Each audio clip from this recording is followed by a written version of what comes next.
human-animal hybrids at the Wuhan Institute of Virology. Hong Kong is a delightful police state, and the Chinese Communist Party celebrates its 100th birthday. That and more on this week's China News Headlines.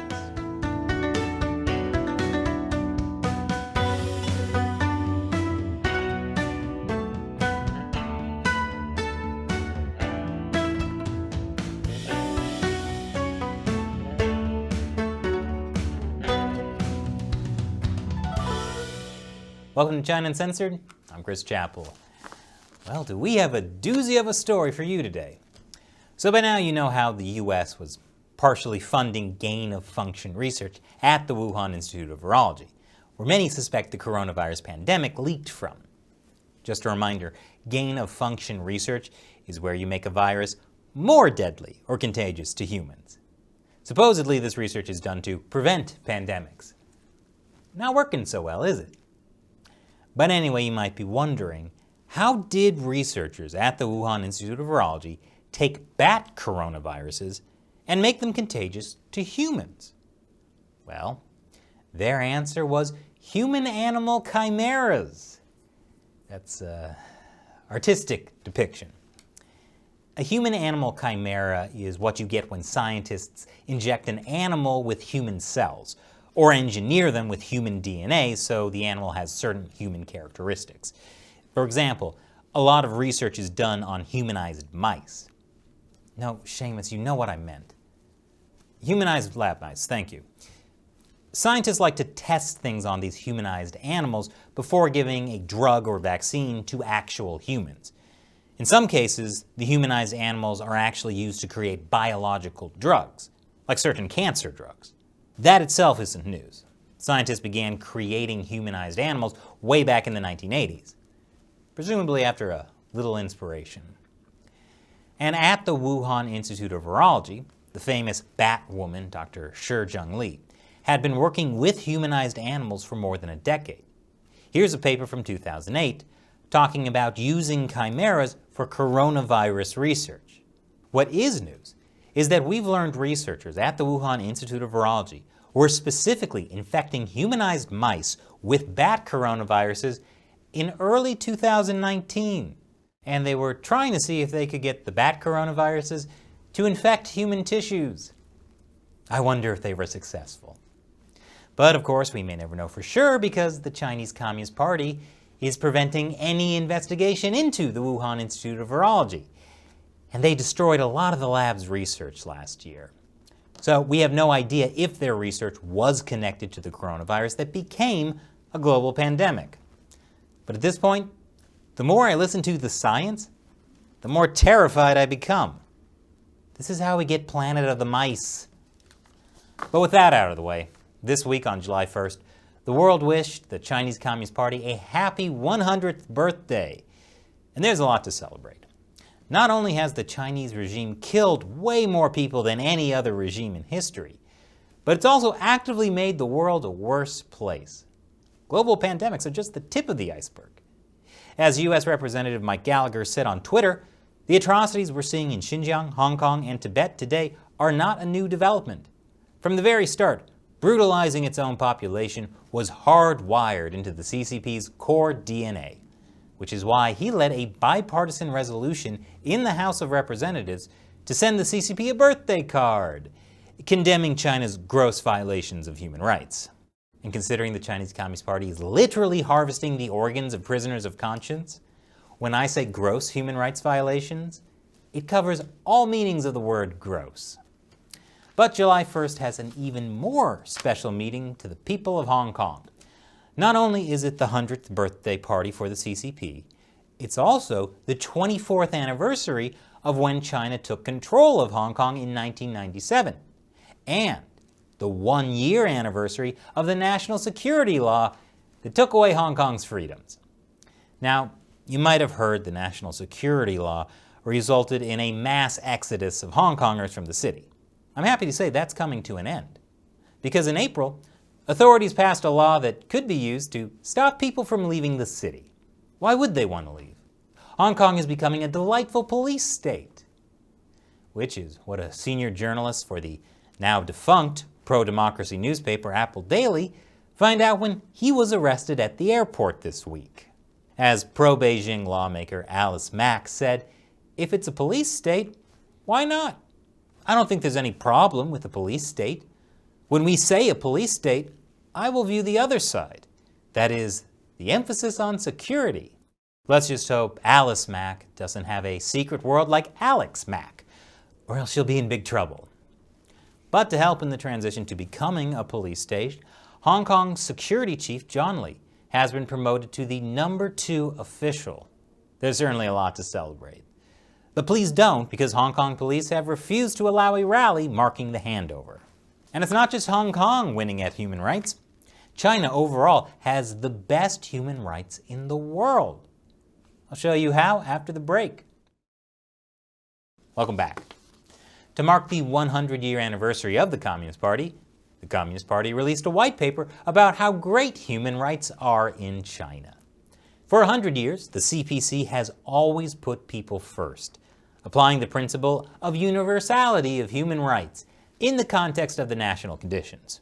Yeah, human rights aren't universal.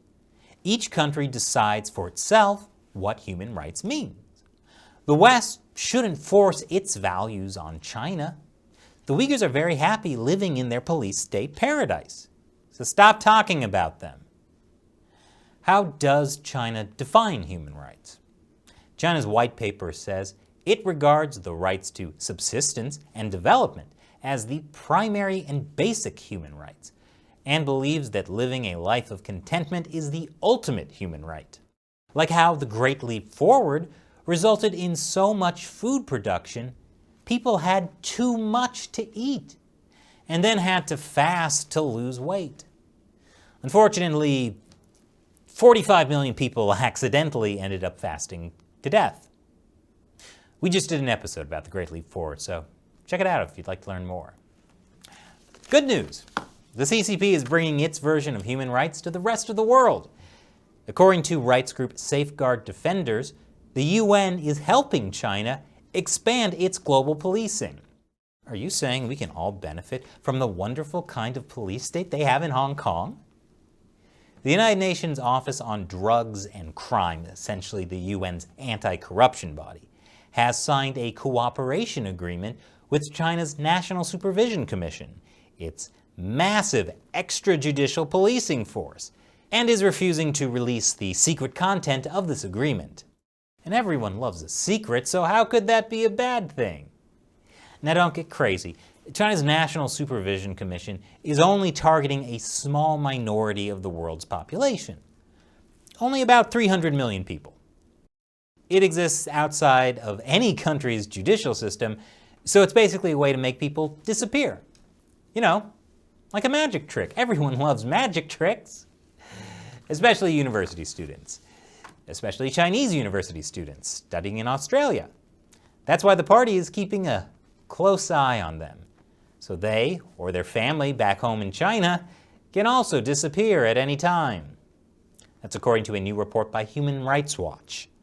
Despite studying thousands of kilometres away from China, many Chinese and Hong Kong students in Australia are harassed and intimidated into censoring their speech and actions. I have to censor myself. I come to study in Australia, and still I'm not free. There were attempts to dox me, and someone leaked the name of the building I was living in. If you protest against the Chinese Communist Party abroad, they will find people you love to make you pay. Yes, the Chinese Communist Party has a special kind of magic. That magic also includes manipulating American businesses into serving Beijing's interests. More after the break. Welcome back. According to an upcoming report from the House Permanent Select Committee on Intelligence, U.S. businesses are receiving guidance and direction from Chinese officials to influence business operations, investment strategy, and strategic directions. I don't know, that sounds a bit far-fetched to me. In unrelated news, Nike CEO says Nike is a brand that is of China and for China. Must be all that forced ethnic slave labor. Nike is a brand of China's forced labor and for China's authorities. Nike. Believe in something, even if it means sacrificing everything. Of course, since the Nike CEO says Nike is a brand that is of China and for China, I guess that means it's not the brand of America, so we should probably all stop buying it. But if the Chinese Communist Party has its way, Nike won't be the only company continually kowtowing to the Chinese regime. Every company and government really should as well, if they know what's good for them. That was one message from Xi Jinping's speech celebrating the party's anniversary.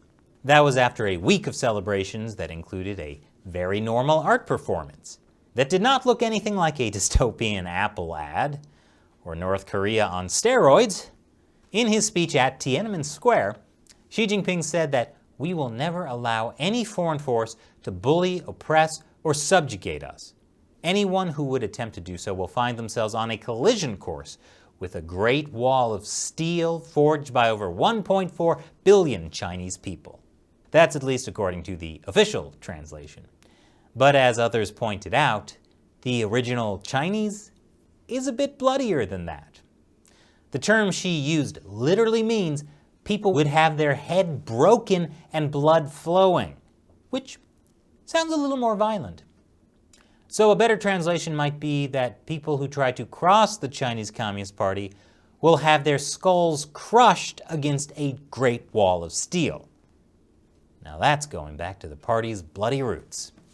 So with that, let's all wish the Chinese Communist Party a sweet good night on its 100th birthday party. It'll be easy to sleep in the quiet, dark night since China is facing its worst power shortage in a decade. I mean, as long as all the threats of crushing your skull don't keep you awake. And now it's time for me to answer a question from a member of the China Uncensored 50 Cent Army, fans who support us and our efforts to expose the truth about the Chinese Communist Party by contributing through the crowdfunding website Patreon. Mark Hewitson asks, do you think the CCP is making Bitcoin crash so they can buy them all up at a cheaper rate? That's an excellent question. China recently shut down over 90% of its Bitcoin mining. And that's just the latest in a series of restrictions aimed at curbing crypto in China. The result was a huge drop in the value of Bitcoin, as well as other cryptocurrencies. A big reason the Communist Party is doing this is to promote its own digital currency. But I really wouldn't be surprised if many top party officials are using the crash in Bitcoin prices to buy it up. Even if your average Chinese person is forbidden from buying Bitcoin, top party officials love to do things like that to increase their wealth, and especially transfer their ill-gotten fortunes into a form that can't be easily taken away by the party. After all, just because we're communists doesn't mean we can't make a little money, right? Thanks for your question and your support, Mark. And a big thank you to everyone who supports China Uncensored on Patreon. We could not do this show without you. So thank you for joining us in the fight to expose the Chinese Communist Party to the world. If you're interested in joining, head over to patreon.com/China Uncensored. You'll get a bunch of cool perks, including the chance to have me answer your question on the show. Once again, I'm Chris Chappell. See you next time.